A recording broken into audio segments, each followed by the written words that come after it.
This Torah class is brought to you by TorahAnytime.com.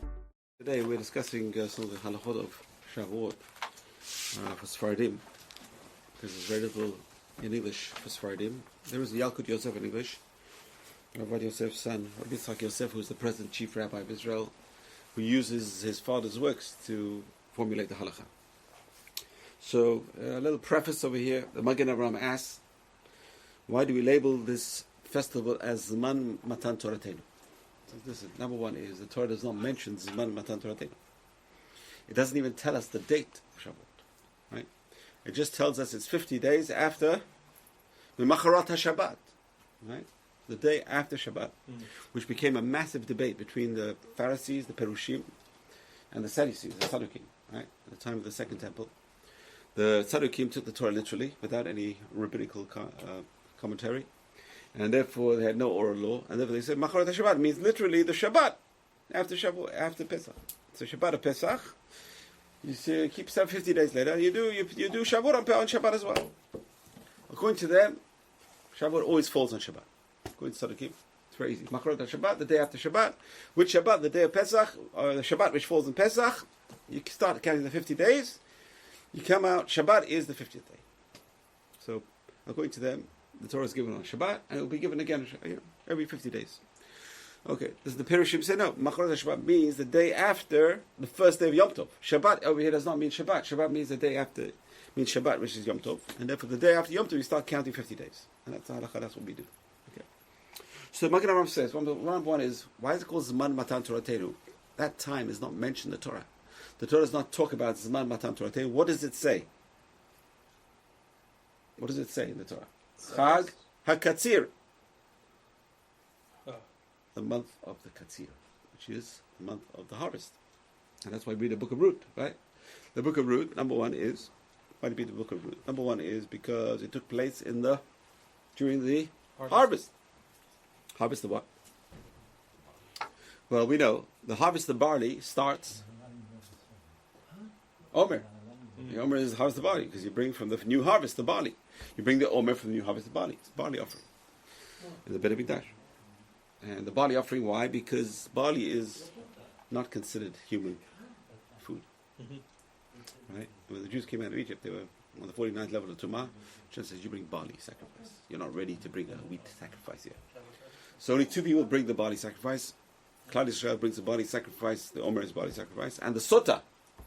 The Sota brings a barley sacrifice. Why? Because she did the actions of a behemah. If she really did anything. He suspects her. We don't know if she did or not. But she brings a barley sacrifice as well. So Jewish people also bring barley sacrifice Omer because we were on the lowest level of Tumah. So we were like animals in a sense. You don't insult the animals. Human beings, when they are bad, they're worse than animals. Animals don't do these things. No. Okay. So animals don't do these things, right? What Hitler did, animals don't do. Right? So human beings can be higher than angels, and we can be lower than animals. Can be higher than angels. Potential. You have potential to be higher than the angels. Malachim. Imagine Malachim will bow down to you. They'll bow down to you. Why? Because the human being can be higher. Adam Rishon, the Malachim was serving Adam Rishon. They would cook the food for him. They were doing everything for Adam Rishon. They didn't have to do a thing. Why? Because he was a much higher madriga than the angels. Adam Rishon, Abraham Avinu, the angels come to heal his wife. They're serving him. Why? He's on a higher level than them. On the other hand, we can be lower than animals. Why? Look, a person has free choice, and they can use their free choice to do things which even animals wouldn't do. To kill for the sake of pleasure. Sadistic killing. Masochism. All these things animals don't do. Animals do it. When they're hungry, they kill. When they're hungry, if someone doesn't bother them, they don't bother the person. Very simple. Human beings are the exception. They can kill for no reason. Human beings kill for no reason. So that's why it's the body sacrifice. The body sacrifice during the Omer is because Klal Yisrael was on an animal level, in a sense. Until we get to the 50th day. And the 50th day of Shavuot, they reach the highest level, and therefore they start building. What do they bring? Shtia lechem. Shtia lechem is 2 loaves of bread, which are made, especially for Shavuot, which are made out of wheat. So here now we become on a human level. We're on the human level eating wheat now. It's interesting because it's the only sacrifice which is matzah, chametz. except for the Korban Todah. The Korban Todah is the thank you. So usually all the bread in the Beit HaMikdash was all matzah. The lechem hapani was matzah. It was very fat matzah. It was 1 tefach thick. From there, the Shulchan Aruch says the maximum size of matzah is 1 tefach. Imagine thick matzah. Today people go crazy. Thick matzah. Well, lechem hapani was matzah. But everything else was matzah. Everything, all the sacrifices, everything matzah. All the solid, all the Korah Mincha was always matzah. The 2 exceptions. One exception is the Shtei Alechem for Shavuot, and the other exception was the Korban Todah. Korban Todah, when you bring Korban Todah, you have to bring 40 loaves of bread. 40. Arba'in. 40 loaves of bread. 3 types of 10 matzot. They're cooked, they're fried, whatever, they're baked, whatever, they're crisp. And fried in a pan. Different kinds of matzot. And 10 of them will be chametz. So 10 out of 40 would be chametz. Right. So 10 out of 40 are chametz. That and the shtei alechem, everything else was matzah. Everything else was matzah. So I guess, when are you considered a human being? When you know how to say thank you. Animals don't know how to say thank you. So when you say Korban Todah and you bring an offering to Hashem to thank Hashem, now you can bring your wheat offering. So it's very, very fascinating. So the Rav Magen says, why do we call it Zman Matan Torah? The time we get the Torah. Number one is machlok in the Gemara.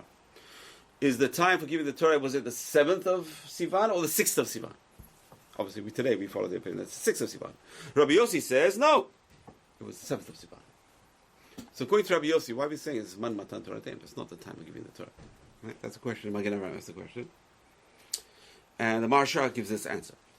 Maharsha says, in Avodah Zarah, Daf Gimel, the people of Israel spent 49 days cleansing themselves spiritually from all the sins they did in Egypt. And the cleansing process was finished on the 50th day. We're celebrating Zman Matan Torah. We're not celebrating Matan Torah. We're spending the time of Matan Torah. Why we celebrate the time of Matan Torah? Because on the time of Matan Torah, we were spiritual. We got to this very spiritual level. Like I mentioned, we're not celebrating Matan Torah, we're celebrating Zman Matan Torah. Very fascinating. So even according to Rabbi Yossi, who says Matan Torah was a different day, it works out good. We're celebrating according to Rabbi Yossi, even the Zman Matan Torah, where everyone was on a very high level. Right? Kol Yisrael, Arviv Zelazeh. We learn from there, number one, Vayichan Sham Yisrael Neged Ahar. Vayichan Sham is in the singular. So the Kol Yisrael, Arviv Zelazeh, that's one of the sources. Is every Jew is responsible for fellow Jew. We're like one person. We're like one you. Right? Ish Echad, Belev Echad. One man, one heart. So that's every Jew. We're like one family. And that's the highest level we can get to in terms of Ben Adam L'Chaviro. Can actually reach the highest level of Ben Adam L'Chaviro and Ben Adam L'Makom on the same day. That's amazing. That's the highest level. Ben Adam L'Chaviro, Ish Echad, Belev Echad. And the highest level between man and God is you're getting the Torah, getting a very high level of closeness to Hashem. So that's the cause for celebration. We celebrate Zman Matan Torah. We celebrate the time of the giving of Torah. Now we can understand a very famous question. The question is in the Dayen. What do we say? Ilu kervanu lehar Sinai velo natan lanu et haTorah. Dayenu. If you brought us to Har Sinai, you didn't give us the Torah, it would be enough. What do you mean it's enough? Oh, you're going to go to Har Sinai and get nothing? Why is that enough? Why are we praising Hashem he took us to Har Sinai? What's so good about Har Sinai? Well, the answer is we got to Har Sinai and we were on a very high level, both Ben Adam L'Chaviro and Ben Adam L'Makom. And if we just got to that level without even getting the Torah, it was enough.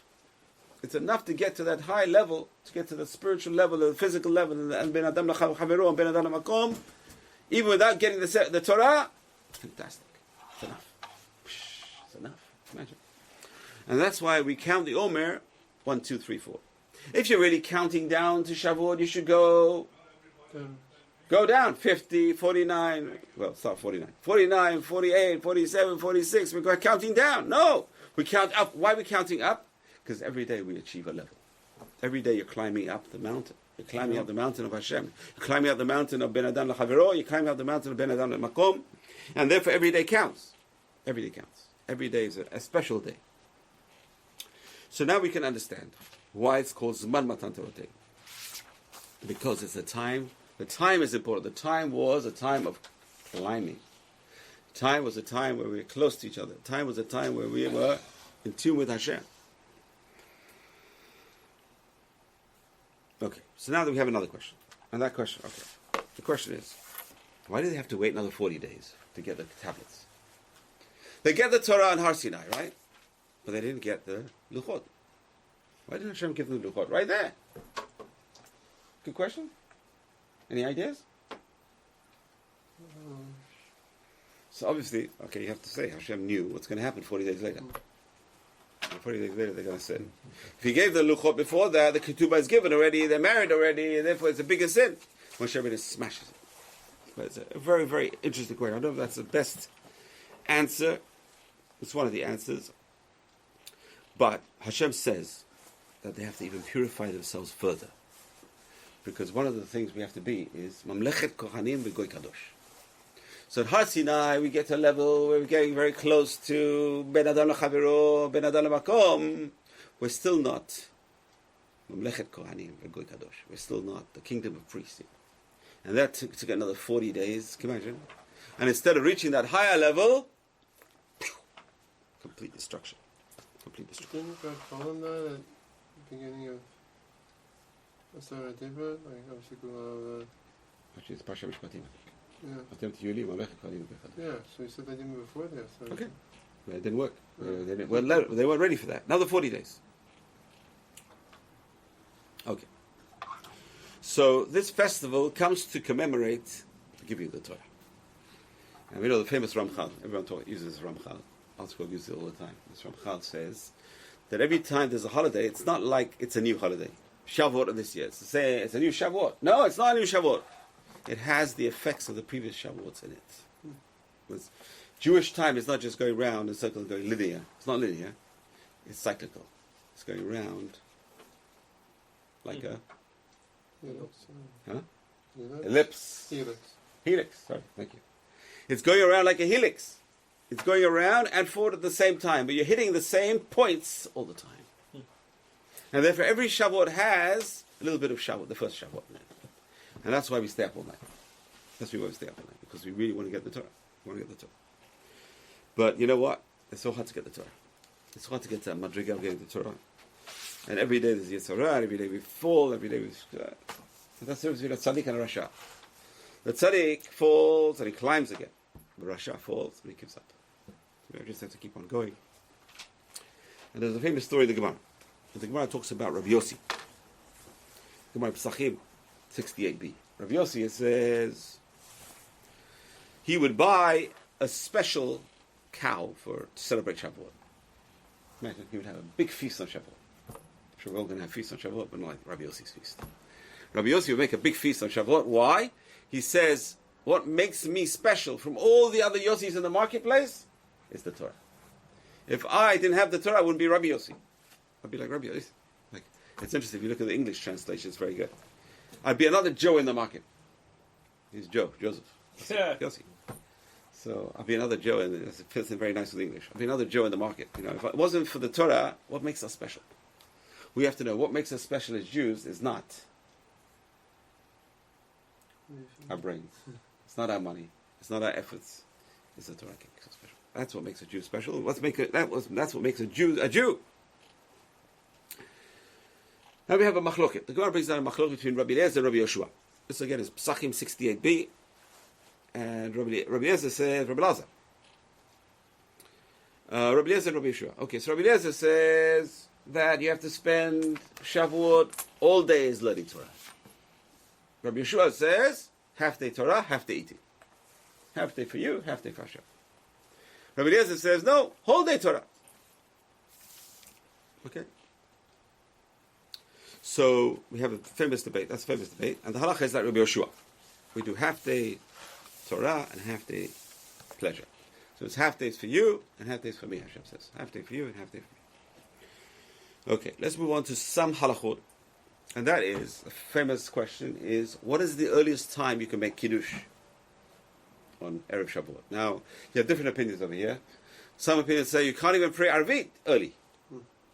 If you pray Arvit early, you didn't finish the 49 days. It says, Shiva Shavuot Tamimot Tiena. It'll be 7 complete weeks. If you bring in Shavuot early, you didn't finish the 7 complete weeks of the Sfirat Omer.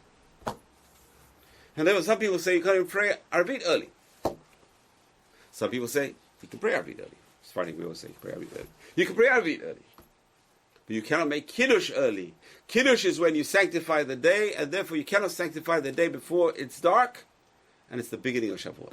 It's interesting. Normally we have a general rule, you're allowed to you have to add, in fact. You have to add Mekodesh Lechol.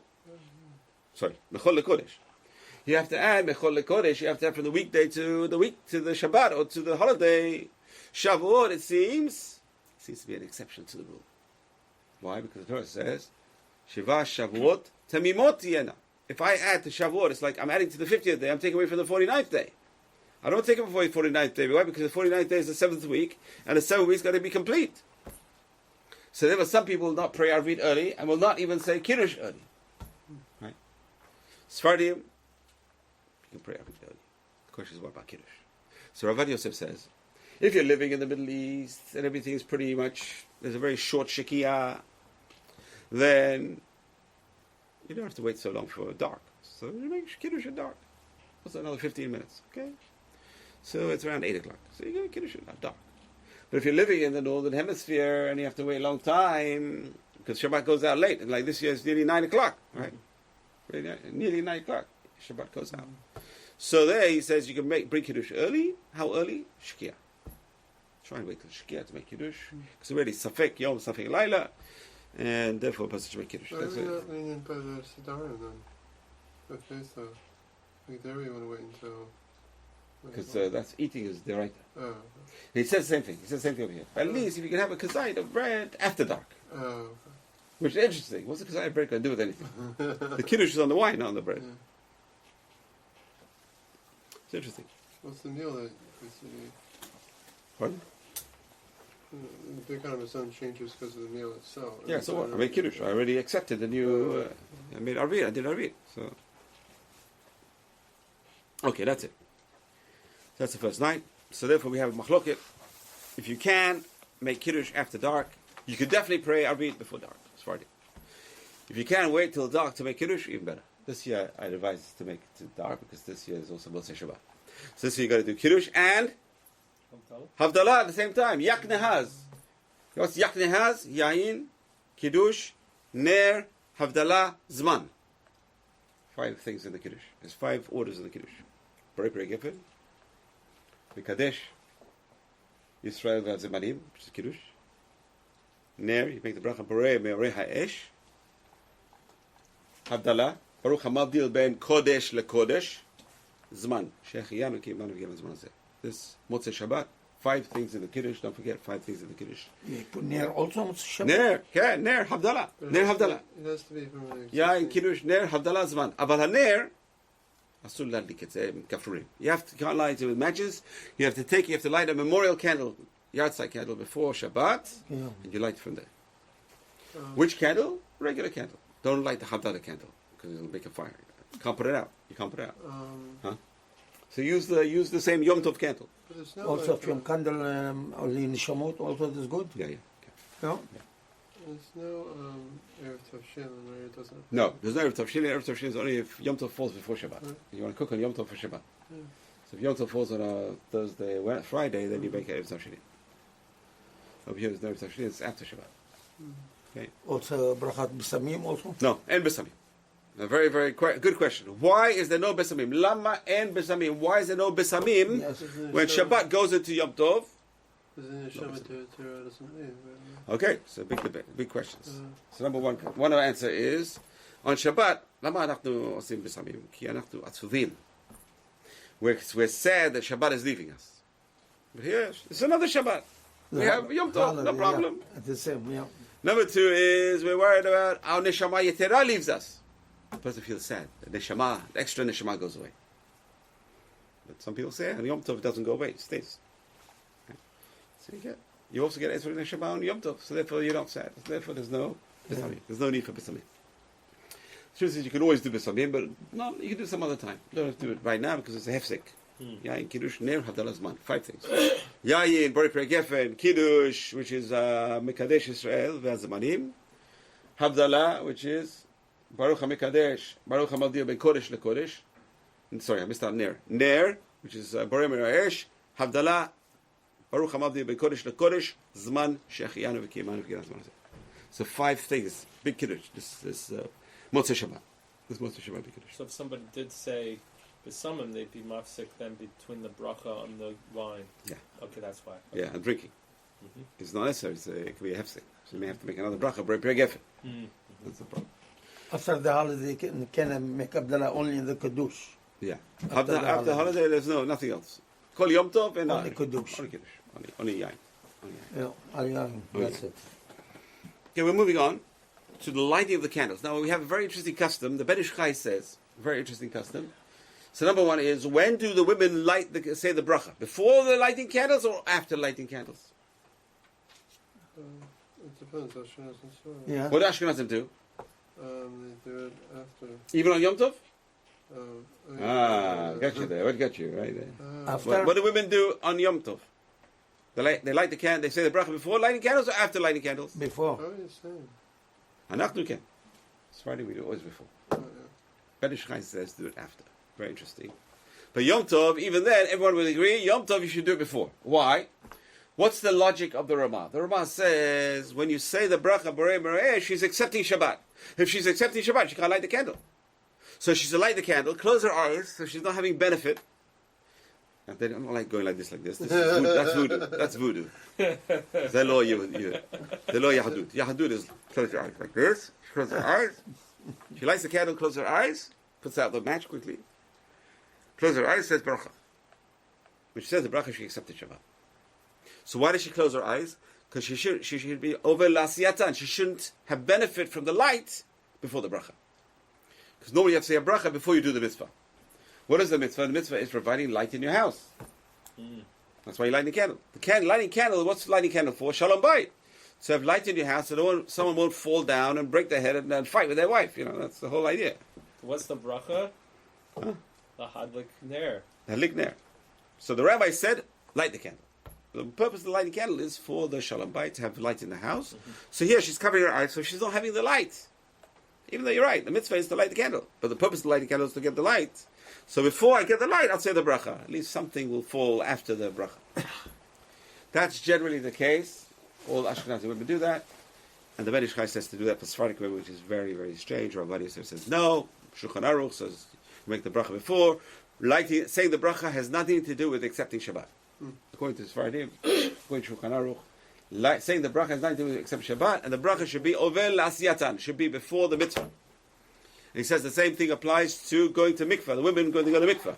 The Ramah says it's better they make the bracha after they dip. Why? What's better?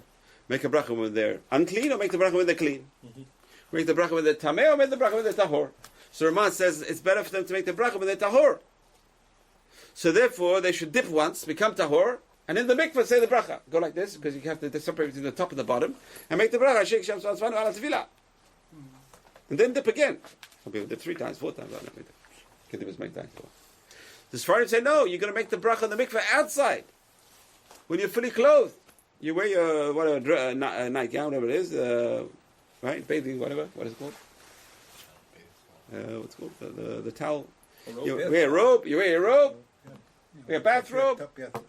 You put the belt on this way. You have a separate between the top and bottom, and you make the bracha, and then quickly you take it off and go inside the mikvah. That's as far as I can. Yeah, Ben Ish Chai too.